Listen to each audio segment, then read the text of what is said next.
Good evening, my name is Garrett, and welcome to The Last Call.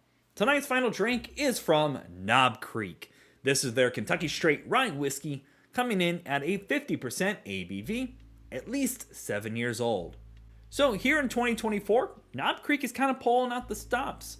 More recently, I actually talked about their 10-year-old rye, which was the newest one to the lineup, and I really loved that bottle. I thought it was phenomenal, especially for its price point and age statement.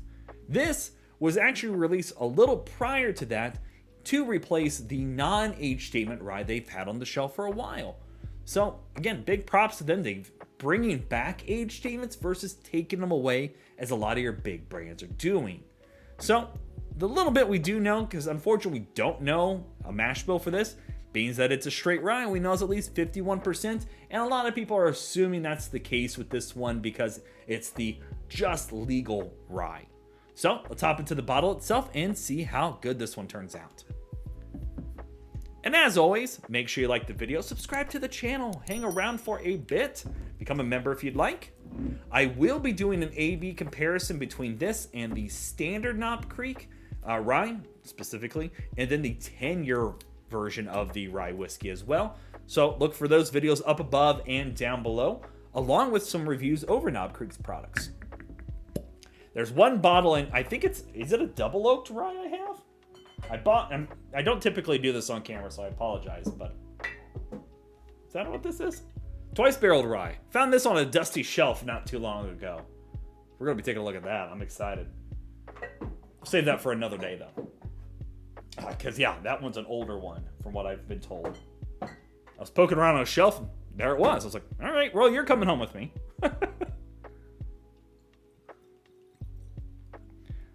They just released the Bourbon X Rye? I haven't seen it on my shelves here in Indiana, but look forward to that video when I can find one. Beautiful light color in there, kind of a light dark gold. More like, yeah, kind of like a raw honey color going on. Alrighty, let's go for notes. Yeah, that's got a good spice to it. Little bit of ABV on the nose. You get a little bit of herbal, a little bit of black tea going on. Nice bit of chariness in there. Nice layer of oak. You get that little sprig of vanilla sweetness. You get that little bit of like a vanilla creaminess in there. Some nice brown sugar notes. Yeah, I mean, that is like, if you wanted a textbook definition of Kentucky rye, I feel like that's it.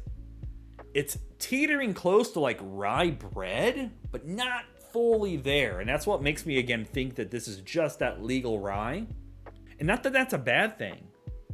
It does have a bit of ABV on the nose, but it's nothing harsh or off or anything like that. Just has a little bit of warmth in there. A little bit of nuttiness. Being that this is a Jim Beam product, nuttiness tends to come from their territory. And maybe a little bit of almost like a instant coffee note. Like, it's not brewed coffee, but there's like an instant coffee that you kind of stirred in some hot water, kind of. Yeah, a little bit of that. A little sweetness in there. Definitely, it's got a bit of like I want to say both a little bit of apple sweet, but also a bit of banana sweet. Just a little bit. Like, more like a banana pound cake. Yeah, like a banana cake, pound cake specifically, just got a little bit of banana notes going on in there. But, great overall. I like that nose. Let's go for a taste. A lot of sweet characteristics on the taste. Nice bit of oakiness. You definitely get a little bit of banana on there too for me. A little pepperiness going on. A little bit of bite of alcohol, but it's not overpowering by all means. Nice bit of chariness from the cask.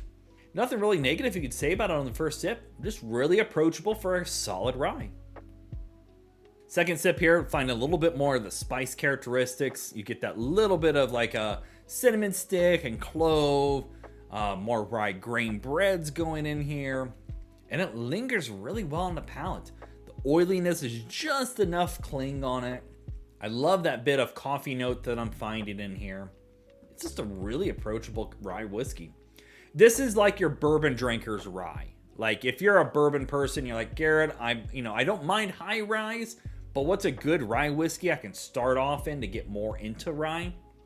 That's it. Like it's right up home plate of giving you a lot of classic bourbon notes, that brown sugar, oakiness, and sweet caramels going on, a little bit of corn dustiness.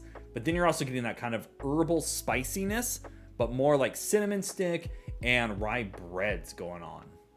Yeah, you can't argue with it. Yeah, approachable, right up home plate, and exactly what you want from a budget-friendly, in my opinion, rye whiskey. I could just sit here and kind of drink this. You could throw this and make a great Manhattan. I feel like that just right amount of spiciness going on here would do great for cocktails. But again, for me, drinking it neat, really darn good. Alrighty, let's talk about a grade for this. Well, typical pricing on this for here in Indiana is about $36. And you know what? It looks like a lot of places it floats right around there, give or take on pricing, all the way up into the 40s. And to be honest, for a 7-year-old rye whiskey with that profile, I give it a very solid B. Now, I think it's a great pour, and I think it's one that I could definitely recommend to people saying, hey, I want to get into rye whiskeys. I'm going to give you this. I'm looking for a rye whiskey for a good Manhattan. I'm going to probably slide you this, or cocktails in general. Either way, I think it's great starting point and great enjoyable if you don't want to go too deep into the rye whiskey scene. I have nothing bad to say about it. A little strong in the alcohol, but besides that, I don't even really count that as a big tick mark. The downside is I feel like it's also going to be a forgettable bottle because the 10-year, in my opinion, from what I remember, spanks this one. Yes, it's more expensive, but that extra 3 years brings in a lot more characteristics from my memory, at least. But at the end of the day, this is an easy one to keep around that I would have no problems with it sharing with friends, throwing it in a cocktail, do it, have a good time with it. So yeah, there you have it, folks. Knob Creek Kentucky Straight Rye Whiskey, 7 years old. If you have any questions about the bottle itself, let me know down in the comment section below. I will do my best to answer it. And if you have any specific spirits I should go looking for, also let me know down below. Love doing these reviews and sharing with you the experience at home. And as always, may your last drink of the night be the best one.